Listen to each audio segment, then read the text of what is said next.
Okay. All right, good enough. All right, guys, everybody pencils down. Raise your hand if you got at least 10 words. Listen, who's in it to win it? Shh. Raise your hand if you got at least 12 words. Can anybody tie her or beat her at 12? Okay, Chelsea, read them nice and slow, and we have to verify if they were really sect words. Wrong. Go ahead. No, she's ruthless. Go ahead. Transect. Good. Section. Yes. Trisect. Yes. Subsect. Yes. Prosect. Yes. Bisect. Yes. Insect. Yes. Sectional. Yes. Insecticide. Yes. Dissect. Yes. Sectile. Is that a word? Yeah. Okay, we're going to go for it. What's she Googling? What's she Googling? Vivisection. And vivisection. Yay! In that case, Chelsea gets a piece of candy, and then you get to pass the candy bucket to everybody else. Okay. Exactly. But it's an equal opportunity. All right.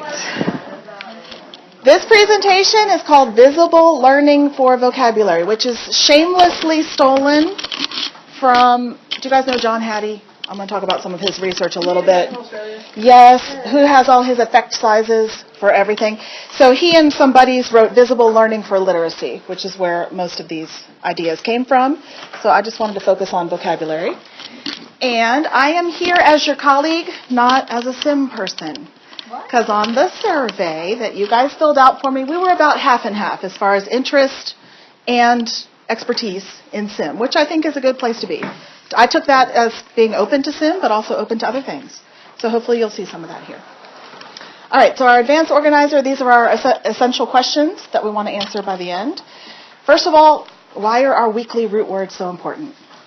Because I have heard a lot of criticism or comments saying, why are we spending all this time on the root words when maybe one, if we're lucky, ends up on our unit test, and so forth?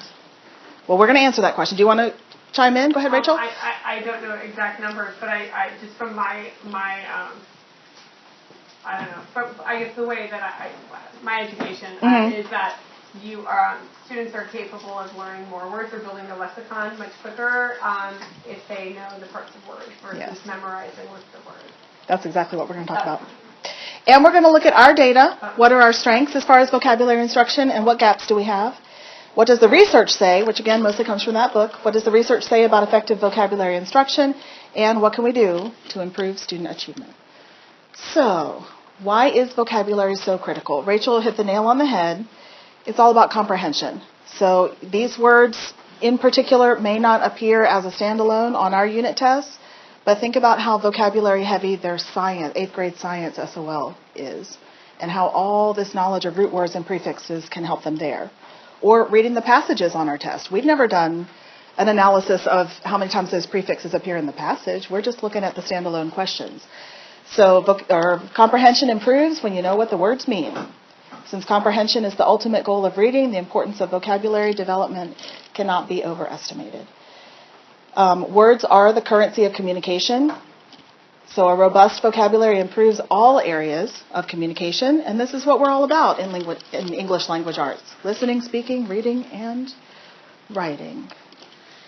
And I thought this was cool. When children and adolescents improve their vocabulary, their academic and social confidence and competence also improve. I consider that really important for middle school, when kids are really trying to figure out who they are and what they're all about and where they want to go. If they have more confidence and competence in their language skills, I think we should be contributing to that. So, again, from the survey, here are some of our current practices. I know it's kind of small because I tried to represent most voices, but go ahead and look it over and or talk to your shoulder partner and see what kind of trends you notice.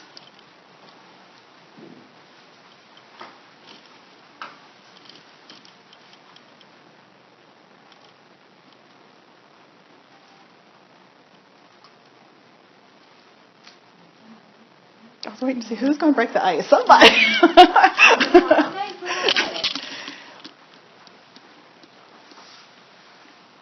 Do you guys agree? I see a lot of this. Notes on Monday, quiz on Friday. With some cool stuff in between, like there are scavenger hunts and crazy paragraphs. There's a lot of Kahoots and quizzes, which is good stuff. Anything else you like or are concerned about up there? Yeah, go ahead, Rachel. One of my things that I need to do more, but I don't, is go back and review. I mean, for a long time, we'll go back and review the last week or the week before, but then you take a Bless you. test and it's like, how did you miss that? And we went over that a million times. Or they actually come to a word that they don't know, and you're like, we know that, research. Right. You know, but they can't. Mm-hmm. They can't actually use the skill. So it's like maybe, like actually putting them almost like a cold read or something, and like using the roots and like, okay, now identify the meaning of this word, and you know what I mean? Yeah. I think that's a very valid point. And I think we all have to, that's why I wanted to give this presentation today, is when we're thinking about reviewing for the SOL, is to try to spiral back. I know we have a few more to cover here in fourth quarter, but I think we have to go back to the very first quarter and review some of those and make sure they're still in there. The one I really like is this one here. It says the roots are broken down into different parts. And it says we use choice menus, which choice is always good, so the students can personalize what they want to do with the vocabulary. So when you all teach, like right now I'm doing the prefix X, I teach all the morphemes with it. So I'm teaching the E or X, which means out, and I also teach MIT, which means send. Do you guys focus just on the part that's the common part, or do you teach all the parts as well? The common part. Okay. I've got parts that we know already. Okay. And then And that's good too, because we always have to bring it back, I think. That's good for that spiral as well. All right. So the question is it working? So I only had time to look at Unit 1 and Unit 2 tests. I didn't have a chance to look at Unit 3. But go ahead and process. I just pulled the vocab questions. I have to give credit to Sarah. She helped me get this together. She actually got it together. So I just pulled the specific vocab questions and what the skills seem to be focused on in that question. So again, if you want to talk to your people and see if you can pull some trends from there.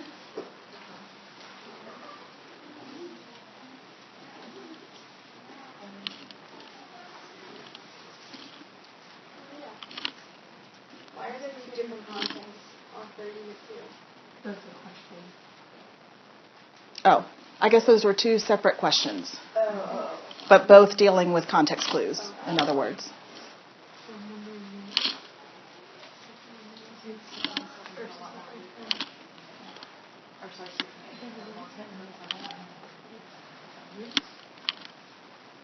Does anybody want to try to generalize the data? It's working. It's working? Some of the time. Okay, because my conclusion is that it's inconsistent. Yeah. Because it is. Some of them are fabulous. And I love how Steph Carr just said, well, so what happened here? Because why did we do so great and then we didn't do so great? So maybe there was some familiarity or something with the word and then not so much. I'm Yes. wondering if it's the type of context clue. Mhm. Maybe there was, maybe the 40% would be like an antonym was listed instead, like unlike this, blah, blah, blah, blah. Or if it was renaming it or defining it for the 90, like maybe it wasn't clear enough to them, Yeah. or they didn't think it through. And we can look at those specific questions. Does any of the other numbers jump out at you? I mean, I guess my frustration is if we're teaching these root words, shouldn't those all be really strong? And some of them, not to point fingers, but some of them are kind of low, right? I mean, that should be like the one sure thing that's on the test if we taught those roots. But So- I don't think those roots are necessarily the unfamiliar words in the context of the test. No, I'm not talking about the context ones. I'm talking about the ones that say root. Because those are like, what does the root mean? That's exactly, how those questions were written. Okay, so I would say it's fairly strong, but inconsistent. And, I mean, check this out. We didn't get any root word questions. So how frustrating is that when you've done this as a weekly routine? Okay, so this one is even more complicated. This is our SOL data from last year by grade level. So there is a score at the top for how all students did just in strand 1, which is the vocab strand. Okay, so this is all the vocab questions together, strand 1. So there's a score for all students, and then the gap groups, and you can see how down here exactly what those gap groups refer to. And these scores, you can tell, are all around the 30s. So this is Latrice, L-Y, who let me know that scores lower than 30 indicate an area of weakness. And this is straight from Latrice. She said, in Richmond, we asked teachers to work on areas lower than 35. So keep that in mind, and you guys can talk about the data that you noticed there as well. bumper below 35. Well, that's what I was hoping you would notice, that there's no 35. We didn't hit that mark in any category. But this is last year. True. Do this stuff. And we didn't have our weekly routes. True.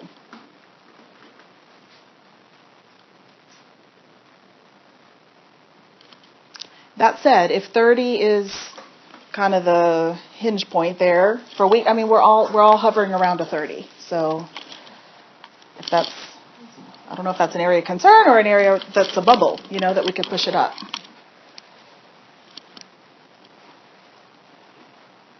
Anything else you want to observe there? I think it's interesting that the L's are so low. That is another observation I was hoping somebody would notice, yeah. Based on the former L's that I have this year, they seem to have a better understanding of word parts as compared to native English speakers. Interesting.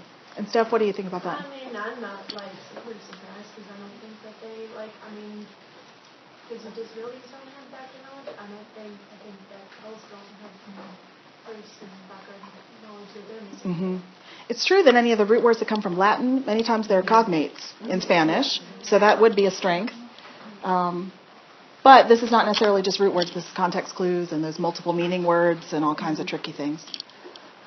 And using reference material, so there could even be dictionary skills there, which we know is not our strong point probably. All right, anything else you want to discuss there? Okay, so what does it mean to know a word? And again, this is from the book that I showed you. So tell me if this sounds familiar. Too many students experience vocabulary instruction as making passing acquaintances with a wide range of words. They know the words won't be used again, and that next week there'll be a new list. Yes, everybody's nodding. Yeah, no doubt. So we need to turn that around a little bit, because learning a word requires not just exposure, but repetition, contextualization, and authentic reasons to use the words in discussion, reading, and writing. Latrice, you missed I just got to go back to the data screen. Because look, I put you in. You're famous. Just your explanation of the 30 there and what that means. Yeah. So, Rachel, did you want to say anything here? Yeah, but when you're reading, you're like, hey, remember this one? This was on our list. And if you keep going back to it, that you have to remember. Well, that's what I want to ask you, because the exposure is kind of the drive-by that a lot of us seems like we're doing. Words on Monday and quiz on Friday. I think I've shared this before, but when it comes to repetition, does anybody know the magic number? How many times does a kid have to hear a word, use a word, be exposed to a word before they really own it? 7. It is low. I think I heard 9, but somebody else told me that in our time, because their attention span is getting shorter and shorter, that now it's actually 12 before the kid can really. Oh, okay. Well, that's good number 2. But even 9. So you give the words on Monday, and maybe do you do something with them on Monday, or do you just look at the word list? And then maybe review on Tuesday, review on Wednesday.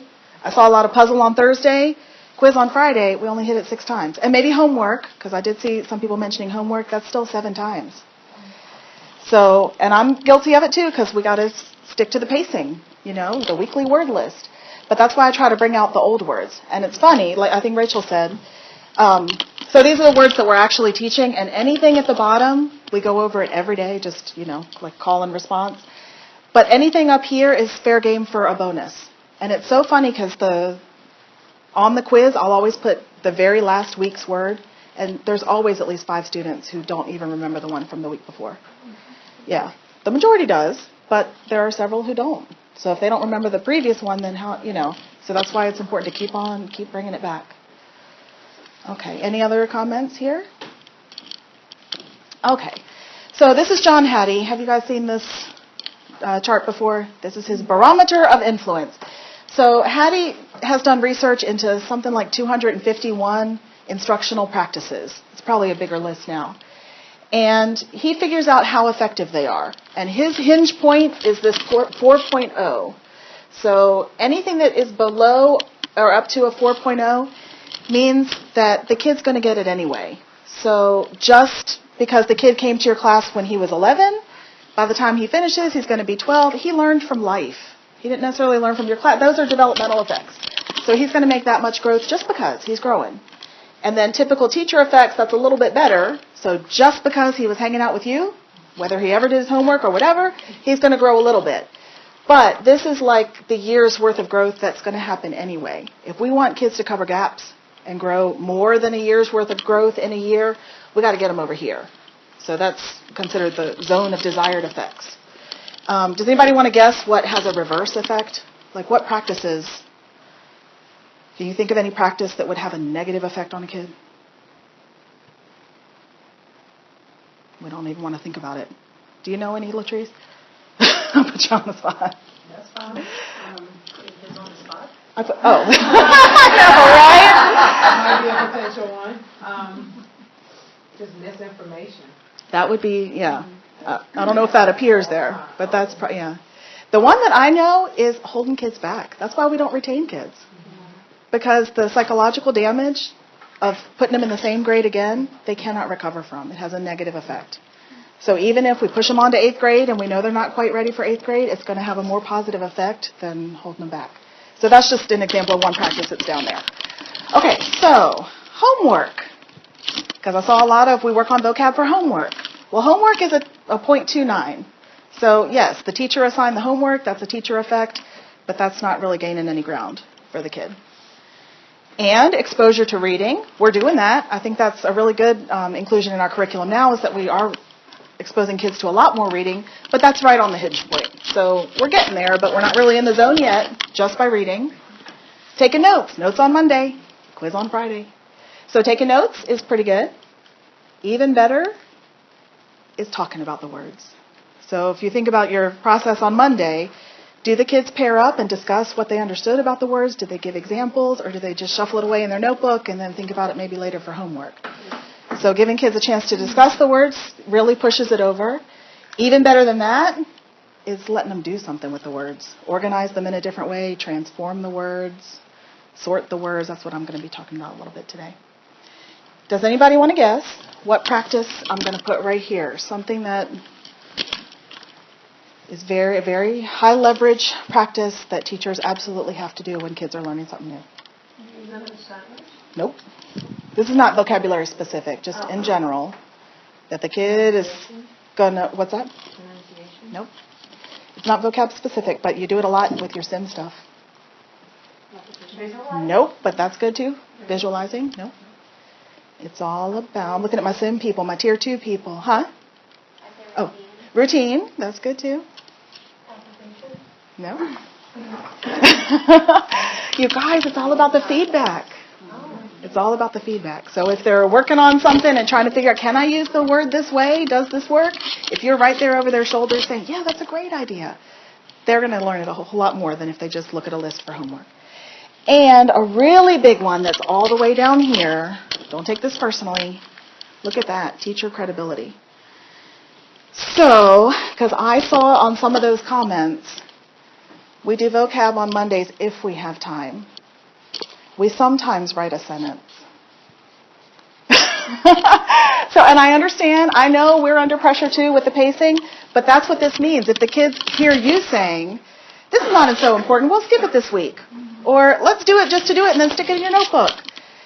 They're not going to see the value in it. That's what this means. So if you are teaching with your heart and showing them that these words are going to come in handy, any words, not just, I mean, there's nothing magic about our words. It's just words. They need to learn those words.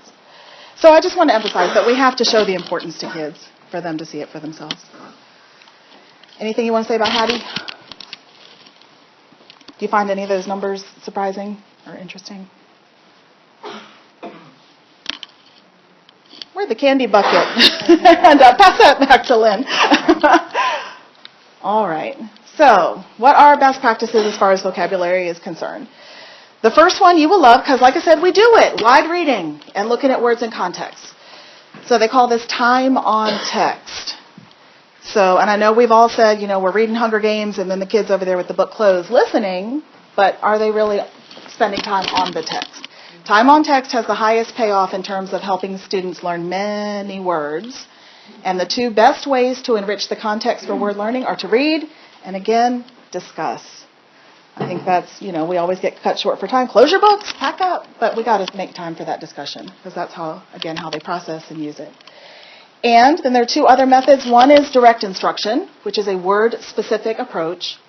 So explicit teaching of carefully selected words will improve their understanding and help vocabularies grow. And this is usually what we do as a pre-reading. So before we read this article, let's look at these 5 words in bold, so that will help our comprehension when we get to the article. And then the other one is called word study, which is a generative approach, and this is about learning the parts of words. So when students can break apart a word, they can figure out many new words.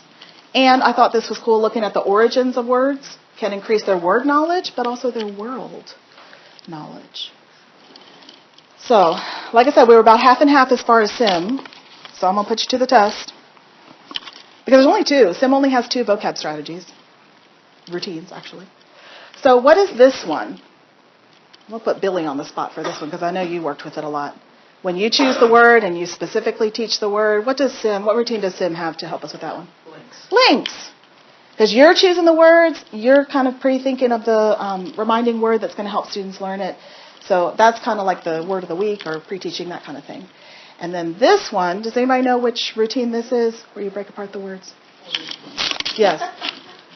It is. It's word mapping. Awesome. All right, so don't worry, it's not all SIM. There are 2 SIM and 1 non-SIM thing that you're going to learn today. So word mapping is all about breaking apart the words into morphemes. And there are 3 morphemes: prefixes, roots, and suffixes. Of course, not every word has all 3 parts. But making the kids aware of what morphemes are, how they change the meaning of the word, how you can replace a different prefix and end up with a different word, that kind of thing. Morphemes can be tricky. I'm going to use my pointer and see if it works. Oh, look at that. Okay, so check this out. A morpheme, the same morpheme can have several meanings. So what does the in mean in the word incorrect? Not. But then you have a word like injection, where now in means in, because you're getting the shot in your body. So kids need explicit exposure to that. Oh, it's the same prefix, but it doesn't mean what I thought it meant. And then you can have more than one morpheme with the same meaning. So shout out some other prefixes that mean not. We said the in, im, un, non, ab, dis. Yes. And all the ear, ill, in, irregular, all of those. And what is the meaning of both uni and mono as a prefix? One. So why are there 2? Why do we need 2 that have the same meaning? Because one is Greek and the other is? You guys are amazing. But again, that's that world knowledge. We need to teach that to the kids. Do you guys tell them these root words come from, these are all Greek etymology? Okay, good. And morphemes with the same meaning can also have different spellings. So we know the answer. Do astronaut and asterisk come from the same root? Yes. Astronaut, asterisk. That's something we have to make explicit to kids. They may not see that connection. And how about words like permit and missile? Even you guys are hesitating. Christina said yes, and it is, because miss and mit, you guys told me before, mean? Send. That's this one. Emit is to send out the stinky fumes. But again, if the spelling changes, the students may not see those connections unless we make that explicit to them. So there are 3 high-impact practices. SIM is evidence-based. I was going to pull it up on a slide, but I thought that would be too show-offy. If you guys go to evidenceforessa.org, do you guys know what ESSA is? It's the Every Student Succeeds Act. It replaced No Child Left Behind. So it's like a government entity that recommends strong evidence-based practices for literacy. If you go on to evidenceforessa.org and look up middle school reading, right at the top, I've showed it to Kim. What are you going to find? SIM and extreme reading. Very strong evidence. So that's why we're a little bit simmy today. So the 3 practices, the first one is the word map, which is a graphic organizer, where you go step by step and break apart the word. So you start with a word, you figure out if it has a prefix, a root, and or a suffix, and the meaning of those. The M is map the parts. A, attack the meaning. So what's the meaning of each of those parts? The P is make a prediction, where you kind of read it backwards to see if the parts kind of make sense together. And then the S is see if you're right. So at that point, you can check the dictionary, ask your teacher, or compare your predicted meaning to the actual meaning. Then you're going to have a chance to work with memory tables, which I totally love because look how easy they are. It's just a box. You don't even need the graphic organizer for this. It's just a box. I do this with my 8th graders all the time. So you put the word part in here. This would be good for review. You know, some of those ones that you did way back in first quarter. Who remembers, you guys did do the man words and the ped words, because we used to do this too. Way back in first quarter. Who remembers what man means? It's hand. Well, what word comes to mind when you think of the man words? And the cool thing is, hopefully everybody has a slightly different memory word.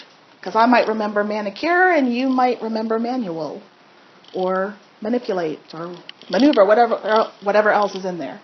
And then you draw a picture that relates to your memory word but also connects back to the word part meaning.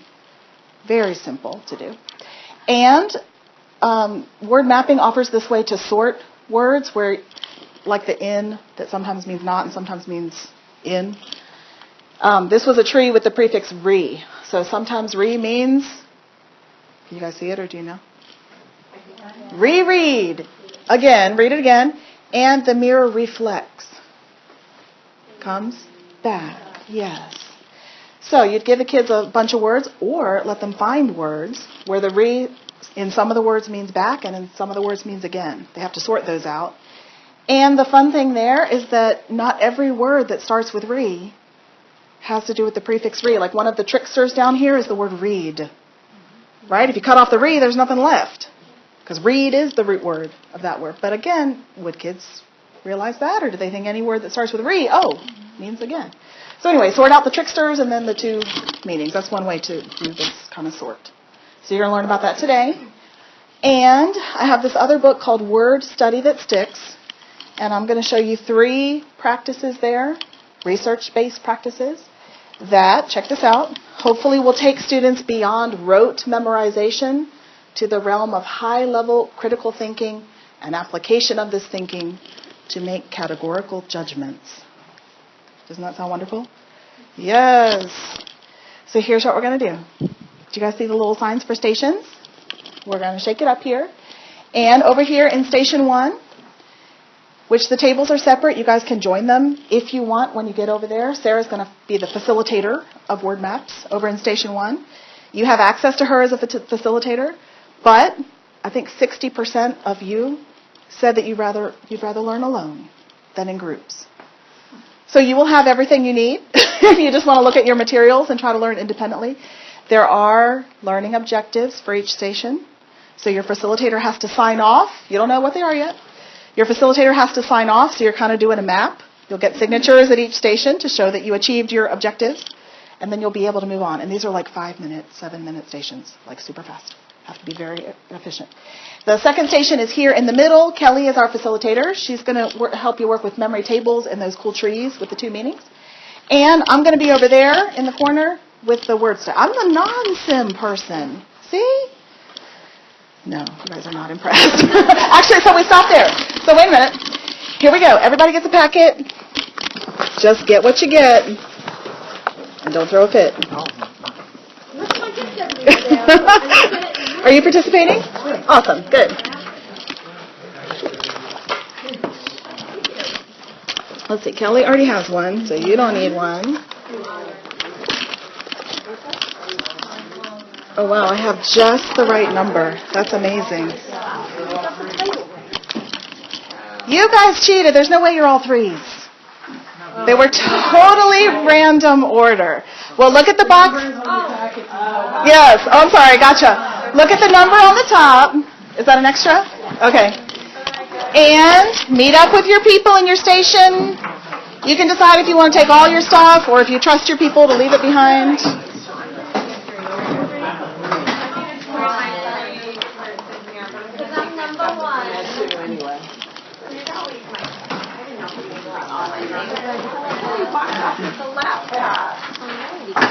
Did you find it? No. Oh. Here, I'm going to ride the stool next to you. Are you a 3 or 2? Yeah, I'm looking at the wrong thing. We're 3s. You're fine.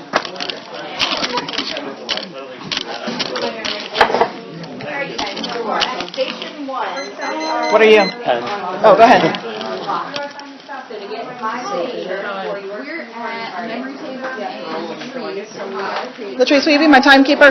Yeah, if you can, I can. Oh, here. I'm gonna set it for 5, but if we need 2 more, you can give us a 2-minute warning. Okay, so we are towards the back. Yes. First of all, on the very back is a shameless promotion for the Lynx strategy in the summer, in the Sim summer camp. The very last page is for Lynx. It's got the tons. It's one or the other. You don't have to come to both. Here, I don't know, probably at CCHS or here CMS. I am doing the thing. I just am not doing links because I've already done that. Oh, okay. But you're doing something? Because they're also offering word mapping. So weird here. The word study that sticks. Yes. Life is different. Word space and similarities and differences. So I'm supposed to do this, right? No. And just learning about it? We're just learning about it. Right. Your packet made more sense than mine. Words, different. See, she's learning independently. She is. She totally is. Impressed. All right, so like I said, there are 3 activities here. The first one is just a sort. So the next page is one that I've actually done. So if you turn to the next page, this is created by me in Microsoft Word, which I can share the template. You can put whatever. But the idea is, like, I may give them definitely this week's word, maybe an old word, and maybe 2 that I just want to see if they can figure out. Something like meter is in so many words that we may not come across it in our word list, but I want them to know it. So kind of a hard one that's new, one that's review, and then 2 that they can figure out, medium easy. And then in bold are the lead words. So these are super easy to find. So find the easy word and then sort all the others.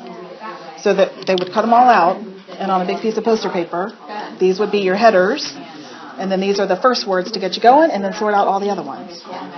And then, at the bottom, step 2 is to define the roots, because once they found all the common roots, they can try to figure out, well, what do all those words have in common, or use the dictionary, which number 3, they have to go to the dictionary to find the language of origin, because we teach them how to look in the brackets, and the answer is always going to be Greek or Latin.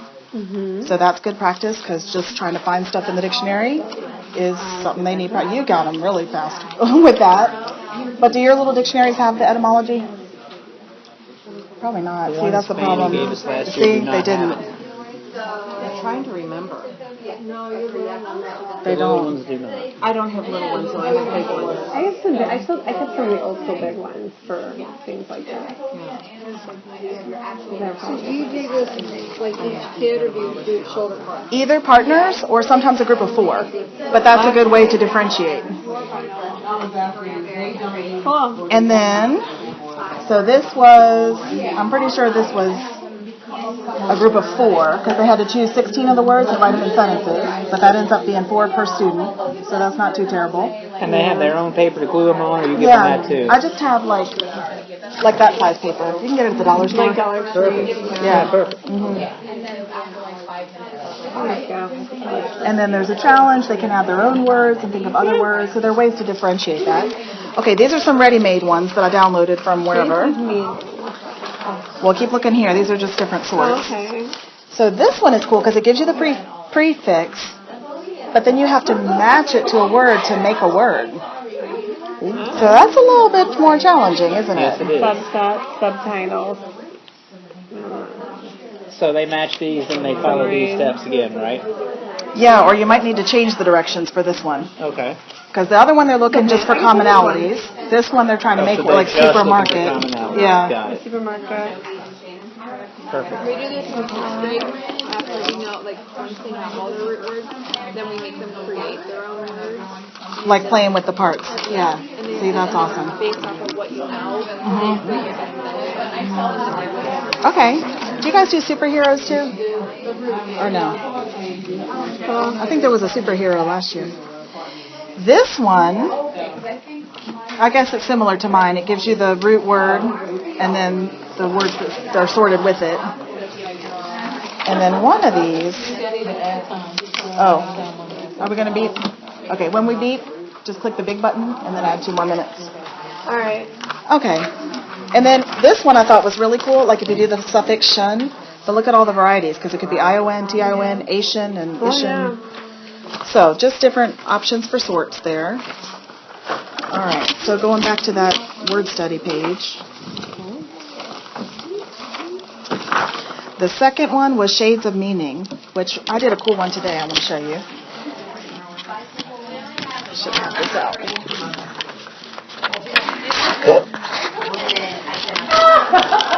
So you see we're working on the X words. So their assignment was to put all the words in order because all the words mean out. But which ones are a little bit out, like exhale? That's like right here. So this is farthest in, but like an eruption is way out. And some people have complained because we're on our last set of root words, but there's only 8, and they're super easy. It's like they're not in the right order from easy to difficult throughout the school year. So I made them. There was only 8 words to begin with. They had to do 15. So they had to brainstorm other X words and then put them in an order.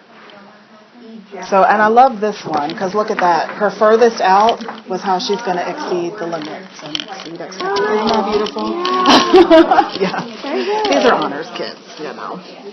And then the third one, the word continuums. I guess this is more of a continuum. But the last one is where you brainstorm antonyms. So on one word, on one end, I guess you wouldn't do a whole strip, maybe just across the page. But you have your word and your opposite. And then try to brainstorm other words that would get you to the opposite, which is a cool way to think of it. So I don't know if that would work for if you did all the words in the list. I also did this with the mal words, right? Because all the mal mean bad, so like malevolent and malignant. So we did which were the not so bads and which were the really, really bads. Oh yeah. And it was interesting, yeah. How did they get that on? Did they do well with that on their unit test? The maltreatment? Yeah, Maltreatment. I think so. You gotta know what this word means. I'm like, yes, you do. It was one of our maltreatment was one of our words. Mal. So go back to the front because I think we're at our 2-minute warning, and we are station 3. I didn't give you a chance to do anything. Can you select words with common roots to create and model sorts? You have some in your page. You can check off if you feel like you can do that. And can you create and model a shades of meaning activity using words from your grade level list, which is here. So maybe I should put you guys to the test. Can you think of something that would work for the... Sorry.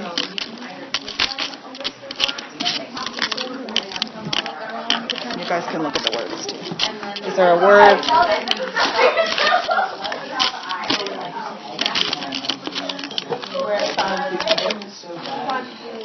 So facilitators, check your objectives, sign off, and we got to get moving because I don't want to keep you here all day. Objectives. You could write these on lesson plans Totally. as objectives, right? Because there's Totally. the Bloom's words right there. Yep. Although this is teachery with the model. True. You're creating it for students is the way I wrote it. But yes, Right, I I mean, can no, order right, words, I I can got you. rank words. Right, Yeah, exactly. I got you. All right, so I'm going to sign off for Rachel. She's good to go on to wherever you're going. I think you guys should go all the way to 1. Kelly's good. Can you do all these things? I think so, yeah. I think so too. All right, awesome. I see an example, I can do it. You have examples in there. It's just a 5-minute taste. Thank you. Thank you. So you guys shuffle over here, and these guys are going all the way to 1. I think I'm good. Awesome. Okay. To 3. You've used some of these before?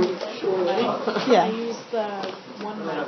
Oh, okay. That's in another station. But yeah. Yay. Chelsea's using her phone. Oh, okay. You don't like my little timer? Set it for 5, and then we'll do a 2-minute. I don't think it's It's going. No, that's not my again. Oh, okay. So first thing I want to draw your attention to in the packet is a shameless promotion for Links PD, which will be in the Sim Summer Camp, presented by me. Very last page. So if you want to learn more about that, I would encourage you to sign up. Oh, just 2 hours? Yes, and it's one day or the other. It repeats, so you don't have to go to both. Yeah. And it's here? I didn't put that on there because I don't know exactly where it is, but I'm guessing that it's here or CCHS. Yeah. Somewhere local anyway. So go back about 5 pages probably until you find the word study that sticks.